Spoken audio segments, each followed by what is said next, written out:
સરસ્વતીના ચરણોમાં નમસ્તે પ્રણામ. ગુરુ ભગવતીના ચરણોમાં નમસ્તે પ્રણામ. પોતે દ્વારા વિદ્યાર્થીઓ આપ સૌને નમસ્તે પ્રણામ. જે આપણા માનવ મસ્તિષ્કમાં જે ખરાબ વિચારો પ્રગટ્યા છે, માનવ મગજની અંદર જે ખરાબ દુર્ગુણો પ્રવેશી ચૂક્યા છે, એ શિક્ષણ દ્વારા આપણે એને બહાર લાવી શકીએ છીએ અથવા તો જે દુર્ગુણો છે આપણે એને કાઢી શકીએ છીએ. પરંતુ પ્રાચીન શિક્ષણની પ્રણાલી બહુ વર્ષો પહેલાં તમને વિકાસમાં જોવા મળે છે. પરંતુ હું આજે તમને જે કહીશ એ અલગ રીતે કહીશ. શિક્ષણ એક આપણે શાસ્ત્રાર્થ પણ કરીએ છીએ. હું આજે તમારી સાથે થોડો શાસ્ત્રાર્થ સ્વરૂપે પ્રાચીન શિક્ષા વિશે તમને થોડી માહિતી આપું.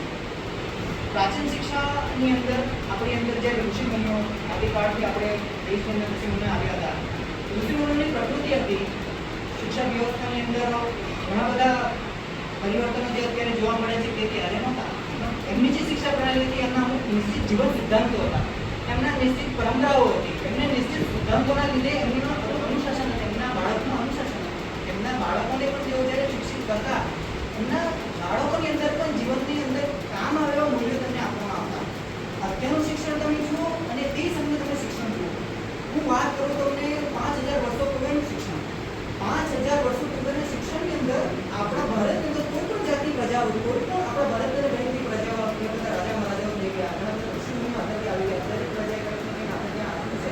આપણો ભારત બધાની સમાયેલી છે એવી આપણે શિક્ષણમાં તે સમયે એ જે ઋષિમુનિઓ હતા એ ઋષિમુનિઓએ ગુરુકુળ પ્રથા ચાલુ કરી હતી. પણ એ ગુરુકુળ પ્રથાની અંદર જે આપણા જે શિક્ષણ લેનાર જે વિદ્યાર્થીઓ હતા તેમને ગુરુકુળની અંદર જવું પડે. ગુરુકુળની અંદર જવા પછી એમને પહેલો પાઠ એ શીખવામાં આવતો, સ્વાવલંબનનો પહેલો પાઠ એમને શીખવામાં આવતો. પોતાની મેળે પોતાનું કામ કરવું, પોતાનું ગુજરાન પોતે ચલાવવું, સમાજની અંદર ચાલતી કુરીતિઓ, સમાજની અંદર ચાલતા કુરિવાજો, સમાજની અંદર ચાલતી અનેક ખરાબમાં ખરેબ તે સમયે નહોતી. તે સમયે જે ઋષિમુનિઓ જે હતા એ આપણા જે વિદ્યાર્થીઓ શિક્ષા લેવા માટે ત્યાં જતા તો તેમને એક સમાન દ્રષ્ટિએ જોતા. કોઈ રાજા હોય કે કરવાંત હોય, પોતાની સાદાઈ અનુસાર ત્યાં જીવન ગુજારવું પડતું. અને એ ગુરુકુળની પ્રથાઓમાં માણસને ફક્ત ને ફક્ત ચોપડી જ્ઞાનમાં નહીં, પરંતુ એમને વેદો, જે ભગવદ્ ગીતા અને રામાયણ જે આપણે અધ્યયન કરીએ છીએ એ વર્ષો પહેલા પણ એ રચાઈ ગઈ હતી અને વર્ષો પહેલા એનું અધ્યયન કરવામાં આવતું હતું.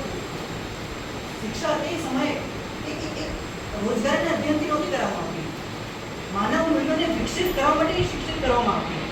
આપણી અંદર જોઈએ મૌર્ય સામ્રાજ્યને તમે જુઓ, તમે ગુપ્ત સામ્રાજ્યની અંદર આપણી નાલંદા વિદ્યાપીઠ થઈ ગઈ, આપણી અંદર કેટલી બધી તક્ષશિલાઓ વિદ્યાપીઠ થઈ ગઈ. એ શિક્ષા એ યુનિવર્સિટીની અંદર જે શિક્ષાઓ અપાતી એ શિક્ષણ અત્યારના પરિપ્રેક્ષમાં આપણને જરૂરી છે કે નહીં તે અત્યારે જોવું જોઈએ. અત્યાર સુધીમાં ઘણા બધા રાજાઓ આપણે ત્યાં થઈ ગયા, ઘણા બધા રાજાઓ આપણે ત્યાં રાજ પણ કરી, પરંતુ સાથે સાથે જે ગુરુકુળ પ્રથાઓ હતી ગુરુકુળ પ્રથા પણ આપણે ત્યાં ચાલતી જ હતી. પણ મારું કહેવાનું જે તાત્પર્ય છે ત્યારે કે વિદ્યાર્થીઓને જે પ્રકારની ગુરુકુળ પ્રણાલીની શિક્ષાની અત્યારે જરૂર છે, શા માટે કાર્યક્રમો કરવા પડે છે, શા માટે નૈતિક ચર્ચાઓની વાતો કરવી પડે, શા માટે ચારિત્રના સંસ્કારો બાળકોને આપવા પડે છે. કશે ને કશે શિક્ષકોની વિદ્યાર્થીઓ પ્રત્યેની જે વધુ સંબંધ છે એ આજે છમાઈ રહ્યું છે. એનું કારણ છે બદલાતી ટેકનોલોજીઓ, બદલાતા વિદ્યાર્થીઓ ભારતમાં આજે બદલાઈ રહ્યું છે. પરંતુ પ્રાચીન શિક્ષણ એ પ્રાચીન શિક્ષણ જે હતું, વિદ્યાર્થી જ્યારે ભણીને જ્યારે ઘરે જતો ત્યારે જે આપણા જે 16 સંસ્કારોની અંદર જે કુટનૈતિક સંસ્કાર હતા, કુટનૈતિક સંસ્કારની ક્રિયા કરવામાં આવતી, એમને ગાયત્રી મંત્ર જાપ કરવાની પરમિશન એમને આપવામાં આવતી, અભ્યાસ કરવાની પરમિશન આપતી, વેદારંભ કરવા માટેની પરમિશન એમને આપવામાં આવતી.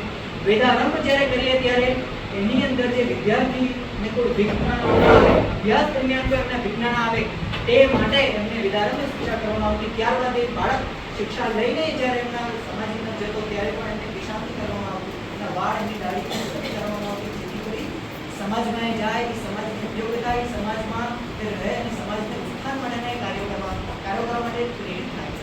ગુરુકુળની અંદર જે બી વિદ્યાર્થીઓ ભણતા તેમને પહેલેથી જ એક પ્રકૃતિ રૂપી બનાવવામાં આવતા. એટલે કે જે ગુરુકુળો હતી એ ગામની બહાર પ્રકૃતિની સાથે રહેતા હતા. પહેલેથી જ ગુરુકુળની અંદર ઘણી બધી પ્રકારે વિદ્યાઓ આપવામાં આવતી. દાખલા રાજનીતિ, કલાક્ષેત્ર, કલા વિજ્ઞાન. ત્યારબાદ આપણે જોઈએ જેમ 12મી સદી, 13મી સદી, 14મી સદી આવતી ગઈ વિદેશી લોકો આપણે ત્યાં આવતા ગયા.